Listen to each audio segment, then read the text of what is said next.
Ngayon po ay nako, nagkakagulo na ho ang mga anti-Duterte at yung mga nagnanais po na maituloy ito hong impeachment trial laban po kay Vice Presidente Sara Duterte. At nagugat ho ito sa naging pahayag ni Senate President Chis Escudero na kung saan ay binabanggit niya na pwede na gawin po sa impeachment court na kapag meron pong nagmosyon na isang senator judge at pagbotohan na i-dismiss ang kaso ay pwede. Dahil sa wala naman po ito na nakasulat sa rules o wala raw po sa Constitution na bawal na magmosyon ng isang senator judge para i-dismiss ito hong kaso. At ayon po kay Senate President Escudero ay pwede lahat ng mosyon. At ang manggagawa lang ho dyan, mangyayari ay magbibilangan o magbobotohan. At kung sino manalo, ito, simple majority lang ho, 13, tapos na ang kwento. So yun po ang binabagit ho ni Senator Chis Escudero dahil dyan ay nako, marami hong naalarma. At ngayon, kaliwat kanan ho, nagpapa-interview para sabihin na yan po ay labag daw po sa konstitusyon. Pero pakinggan ho muna natin ito hong pahayag at paliwanag ni SP Chis Escudero. For a later date. Automatic siya, sir, na you have to discuss it since may ganong request for dismissal. O kailangan may mag-motion. Someone has to bring it up. Binring up naman na sa answer eh. So I presume her lawyers will do that. Hindi para sa akin, Milo, na pagsabihan yung lawyer ko nung gagawin nila o hindi. O kung kailan nila gagawin. Nasa kanila yan. Now that the parties are there, now that the impeachment court has acquired jurisdiction over the person of the vice president, and the parties are now there to make their corresponding and respective motions based on the interest of their client or position. Yes. Sir, yung clarification lang po. Yung answer ad cautelam ni VP asserts that the fourth impeachment complaint should be dismissed. Paano ipaprocess po yun ng impeachment court? So pwedeng pagbotohan na kung dapat bang i-dismiss based on the answer ad cautelam? Posible yon, pero ayokong pangunahan ang impeachment court. Iyan din yung parehong ni-raise ng Vice President sa Korte Suprema. Sa pagkakaunawa ko, base again sa newspaper reports at hindi pa base sa answer mismo. Hindi ko pa kasi nababase. I think it's the same issue raised in the Supreme Court based on the one-year bar rule. So posible po, so kung pagbobotohan po, SP, simple majority lang, it can be dismissed by a simple Ulitin ko, simple majority ang kinakailangan sa lahat ng botohan, 2/3 ang kailangan to convict or acquit. But it begs the question, kung may simple majority ka to dismiss, for example, then imposible ka na maka 2/3. Hindi ba? correct. It's simple math. Kung manalo yung motion to dismiss, wala ng trial. Hindi, kung manalo nga yung anumang motion is by simple majority. Kung pagbobotohan man yun, clearly, walang 2/3 if ever. Diba? Math would dictate that outcome. Okay, so yun po ang pahayag ni SP Chis Escudero na wala kung mayroong magsasabi na magmomosyon na pagbotohan na i-dismiss, wala daw kung makakaabot to ng 13. Simple majority lang ho ang binabanggit kasi pag yung pag sa acquittal at conviction ay ko-convict or i-acquit ay 2/3, so 16 ang kailangan. So tama kung kinocompute ho ni SP Chis kung sa simple majority, halimbawa 13, so malabo na makakuha ulit ng 16 sila. Lagpas daw sila. 24 lang po sila di po ba? So kung 13, ang matitira ho ay 11 na lang. Di po ba? So wala na. Talagang wala na ho yung mga kababayan. Yun lang ho. Ang binabanggit ka ho, kapag nagkabutuhan, ang maliwanag ho rito, majority wins. So yun po ang mananaig.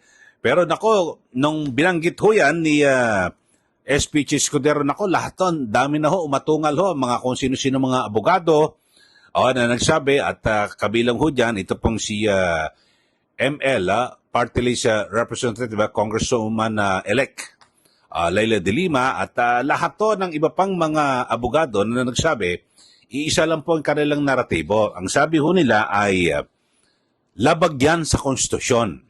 O hindi pa pwede yan. Sila lang ang nagsasabi, pero ang tanong ko naman ho sa kanila, sino kayo para magsabi na labag sa konstitusyon? Ang pwede lang ho, ako sa pagkakalam ko ho, hindi naman ako abogado, pero sa aking pagkakalam, ang tanging pwede lang ho na magsabi na labag sa konstitusyon yan ay sino? Korte Suprema. So ang dapat gawin ho ng mga umaatungal na ito, magsampa na ho kayo ng kaso sa Supreme Court or antayin nyo na ma-dismiss yan tapos kapag na-dismiss itong impeachment trial, di punta kayo sa Supreme Court. Kasi yung pag-atungal na kung ano na nabawal yan, wala sa saligang batas, punta kayo sa Supreme Court kasi Supreme Court lang po ang pwede magsabi. Pero meron pong prinsipyo. Ito hong tinatawag na presumption of regularity. Is a legal principle that assumes public officials and entities act in accordance with the law and perform their duties correctly unless there's evidence to the contrary. So ito ang binabanggit nga ho, no? Halimbawa, sabi nga ni SP Cheese, hindi, yan ang, wala naman sa batas yan o wala sa rules na pwedeng i-dismiss ng impeachment court, yung isang kaso. Kung wala ho sa batas, di pa pwede. At alam niyo naman ho talaga, alam naman ng lahat na numbers game po sa Senado. Diba? Kapag impeachment trial, talagang numbers game.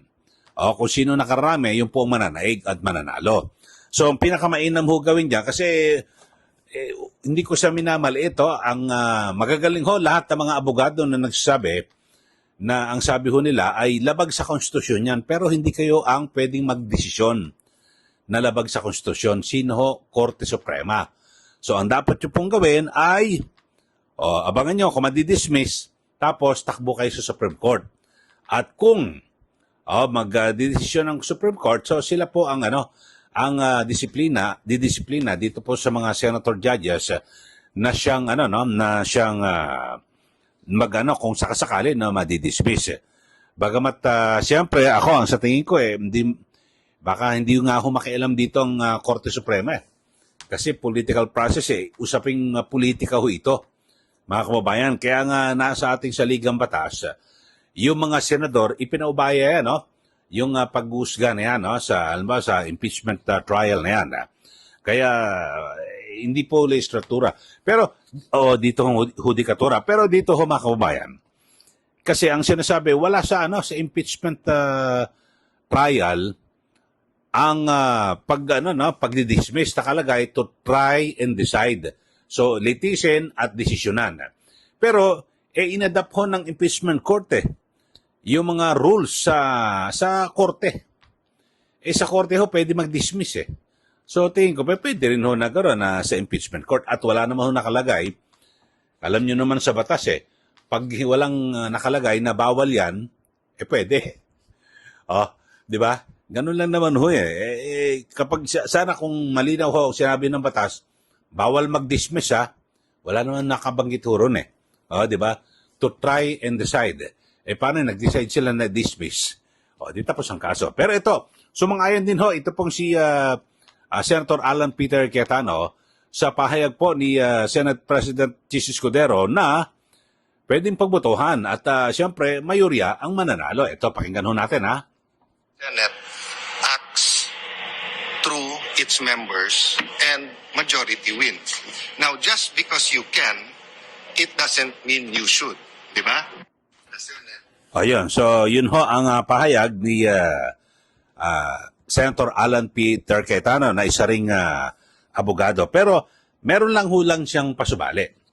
Bagamat pwede naman gawin talaga ng mga senador na sige, magbotohan at mananalo ang mayorya, pero meron lang ho siyang pasubali na pwede mong gawin, pero dapat ba?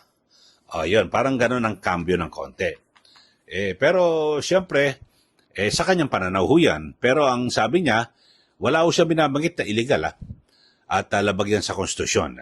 So, yung sa mga nagsasabi po na labag po sa konstitusyon, punta ho sa Supreme Court. Ako naman, hindi naman ako abogado. At nanonood lang ho tayo sa galaw ho ng mga senator judges at dito sa kasong impeachment. So, kung talagang labag po sa batas o sa konstitusyon, o yung mga nagsasabi ho, kasi napapanood ko yung mga interview. No, labag yan sa ating saligang batas. O lahat, talagang isa pong naratibo, labag yan sa saligang batas.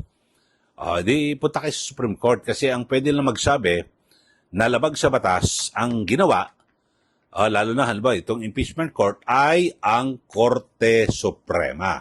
Yun lang ho, mga kababayan. O sa mga bago lang po sa ating channel, subscribe na po kayo para kayo po'y laging updated dito po sa ating ginagawang mga komentaryo. Muli, ito po si Ka Eli. Magandang araw po sa ating lahat.